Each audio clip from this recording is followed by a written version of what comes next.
آموزش قفل کردن فالوینگ های ما. آیا شما نمیخواین که فالوینگ هایتان کس دیگه ببینه؟ یعنی کسایی را که شما فالو کردین نمیخواین کسی ببینه؟ این ویدیو رو تا آخر ببینین دوستان عزیز. اگر از ویدیوی ما خوش شما آمد، یک فالو و یک لایک سرخ شما را ما نیاز داریم. بخیر باشین دوستان. این هم آموزش دوستا. اول تر از هم میان شما اون در سر سه خط بالا که براتون علامت زدم دوستا کلیک میکنین.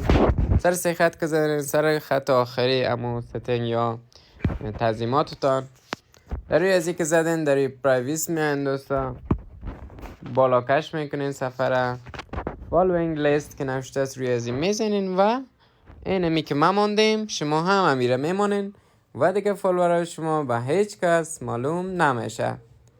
امیدوار هستم دوستا از آموزش شما خوش شما آمده باشه و یک لایک و قلبکتان بر ما بکار است. بخیر باشین دوستا.